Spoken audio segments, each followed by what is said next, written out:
নোয়াখালীর কোম্পানিগঞ্জের চরকাকড়ায় জামাল শাহানা হাফিজিয়া মাদ্রাসা ও ইটালির রোম শহরের প্রগতি ব্যবসায়ী সমিতির উদ্যোগে ইফতার ও দোয়া মাহফিল অনুষ্ঠিত হয়েছে। রোববার বিকেলে উপজেলার চরকাকড়া ইউনিয়নের টেকের বাজার সংলগ্ন অবস্থিত জামাল শাহানা হাফিজিয়া মাদ্রাসার প্রতিষ্ঠানের প্রতিষ্ঠাতা পরিচালক ইটালি প্রবাসী মোহাম্মদ জামাল উদ্দিনের সভাপতিত্বে এই ইফতার মাহফিল অনুষ্ঠিত হয়।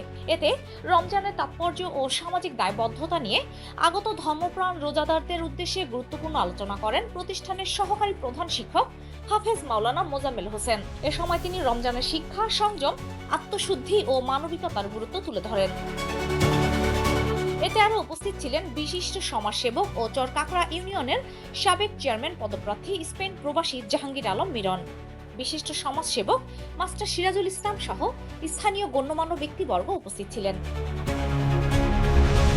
চরকাকড়া ইউনিয়নের টেকের বাজারে অবস্থিত জামাল শাহানা হাফিজিয়া মাদ্রাসাটি নুরানি ও হিফজ বিভাগ নিয়ে আবাসিক, অনাবাসিক এবং ডে কেয়ার ব্যবস্থার সমন্বয়ে পরিচালিত হয়।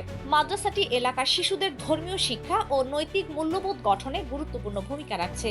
তাই প্রতিষ্ঠানটির প্রতিষ্ঠাতা ইটালি প্রবাসী মোহাম্মদ জামাল উদ্দিনকে এমন উদ্যোগ গ্রহণে ধন্যবাদ জানান এলাকাবাসী। আমি এই মাদ্রাসা চালু করেছি 2025 সাল।